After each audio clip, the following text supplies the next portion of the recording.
Salut à tous, salut la famille, salut les amis, salut les ennemis, j'espère que vous allez bien.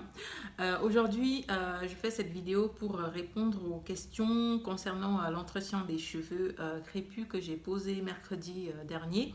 Non, en fait, je n'avais pas posé, je vous avais demandé de me poser des questions concernant l'entretien. Donc, je vais répondre à ces questions. Donc, je vais lire les questions qui sont juste à côté de moi. Donc, il y a quelqu'un qui m'a demandé, est-ce que tu as une astuce contre la chute des cheveux? Alors déjà, il y a beaucoup de gens qui confondent chute de cheveux et casse de cheveux. Donc, il faut faire déjà la distinction. La chute de cheveux, c'est quand le cheveu s'enlève avec la bulbe, en fait, ça s'enlève complètement. Et la casse, c'est quand le cheveu se casse et se brise. Donc, selon le problème, la solution ou les solutions ne sont pas du tout les mêmes. Alors, est-ce que pour répondre à la question du coup, est-ce que j'ai une astuce contre la chute des cheveux? Personnellement, non, parce que j'ai jamais vraiment eu affaire à la chute de cheveux, à part une seule fois, c'était une chute de cheveux postpartum, donc après l'accouchement. Donc là, il n'y avait rien à faire. Les cheveux ont repoussé tout seuls. Mais sinon, ce que je dirais, c'est qu'il faut, comme je l'ai dit, identifier le problème de la chute. Donc, si c'est une chute qui est liée, je ne sais pas, à la maltraitance capillaire, par exemple, c'est-à-dire défrisage, tissage à répétition ou tresse hyper serrée ou je sais pas quoi, bah, il faut justement voir si cette chute de cheveux est liée à ça. Et puis, bah, arrêter tout simplement la maltraitance capillaire. Généralement, quand on arrête la maltraitance capillaire, bah, le problème de chute se résout en fait tout seul. Ensuite, qu'est-ce que je voulais dire que j'ai oublié? Après, ça peut être lié aux hormones aussi. En fait, ça peut être lié tellement à plein de choses que c'est difficile comme ça dans une petite vidéo de répondre vraiment de manière exhaustive. Donc voilà, ça c'est ce que j'ai à dire par rapport à ça. Après, si tu as une question, tu as d'autres questions beaucoup plus précises, moi je réponds volontiers. Donc, la deuxième personne me dit les cheveux blancs envahissent ma tête de façon chaotique. Comment y remédier? Moi, je trouve trop sexy les hommes avec des cheveux blancs. C'est vrai. Mais je trouve ça trop sexy les cheveux blancs. Pourquoi chercher à y remédier? Non, malheureusement, j'ai pas de solution à ça parce que c'est quelque chose qui est totalement naturel. Je peux tout à fait comprendre que on veuille, voilà, que tout d'un coup on soit perturbé parce qu'on a des cheveux blancs. C'est très facile pour moi de dire que c'est facile à accepter parce que je suis jeune, mais franchement, je trouve ça très beau et c'est quelque chose qui est naturel. Et à part faire de la teinture, je sais pas qu'est-ce qu'on peut faire d'autre par rapport à ça. Après, j'ai appris en lisant le livre de Naturi Eben qu'il y a des chercheurs qui sont en train de tester un médicament justement pour remédier à ce problème-là. Mais pour l'instant, bah, rien n'est vraiment fait. Donc, soit on accepte bah, que c'est naturel et puis on vit avec et de toute façon c'est trop beau, je trouve. Soit bah, on fait de la teinture, en fait, il n'y a pas 36 000 solutions. Ensuite, une autre question. Est-ce important de couper les pointes? Si oui, à quelle fréquence? Euh, Est-ce que c'est important? Moi, je dirais qu'en fait, si tu as des cheveux qui sont en bonne santé pendant toute l'année et qui n'ont vraiment aucun souci, je ne pense pas qu'il faut couper les pointes en fait. Il faut pas couper juste pour couper parce qu'on dit qu'il faut couper, tu vois. Il faut couper si tu vois que tu as des pointes qui sont abîmées, bah, tu les coupes. Et généralement, bah, les pointes abîmées, on en a toujours. Donc en général, en ce qui me concerne en tout cas, je les coupe, on va dire, 2 fois par année. Ça m'est arrivé de couper plusieurs fois par année, hein, genre, je pense qu'en 2017 ou 2018, je sais plus, j'ai dû couper 4 fois. Du coup, ce qui fait que mes cheveux, ils stagnaient, ils étaient toujours à la même longueur parce qu'à chaque fois, je les coupais.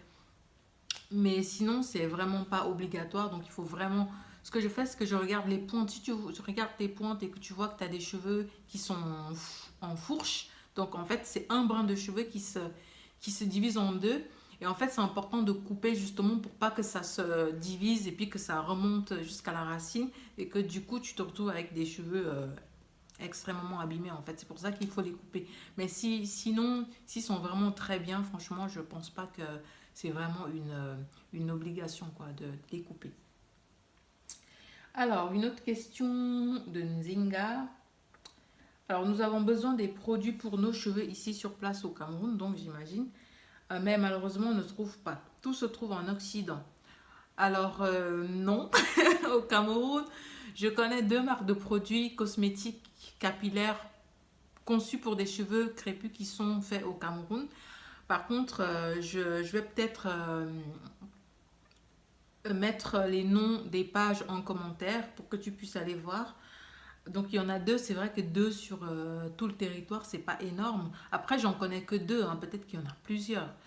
Voilà. Et donc il y en a, hein, il y en a. Il faut juste chercher. Sinon, le beurre de karité qu'on retrouve ici est du faux. En fait, non, pas forcément. Je pense qu'il faut. Moi, j'ai fait venir du beurre de karité du Cameroun. D'ailleurs, je vais te donner le contact de mon ami qui m'a fait venir du beurre du karité du Cameroun, mais de la bonne qualité. Ça vient du Nord Cameroun et c'est vraiment.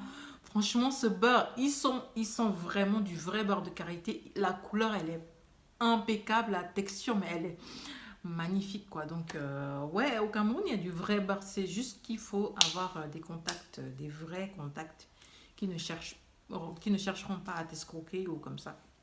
Après, j'ai failli me faire escroquer parce que quand on voit que tu vis en Suisse, bah, on essaie de te vendre le produit 40 fois plus cher. Mais voilà. Sinon, est-ce qu'il y a un savon pour cheveux nappis? Moi, je dirais, bah, il faut choisir un savon qui n'est pas agressif en fait, qui a un pH, on va dire, plus ou moins neutre, ou qui a un pH, voilà, qui est très proche du pH des cheveux. Donc, je sais que le savon noir, par exemple, c'est un savon qui n'est pas du tout agressif, qui est juste parfait pour les cheveux. D'ailleurs, la marque Madonia Cosmétique justement propose un savon de ce type, un shampoing fait à base justement de savon noir qui est vraiment extrêmement doux, ça n'agresse pas les cheveux. Après, je conseille toujours d'alterner avec un vrai shampoing parce que le savon noir, ça lave, mais ça ne va pas aussi bien laver qu'un shampoing, on va dire, agressif malheureusement. Donc, il faut alterner.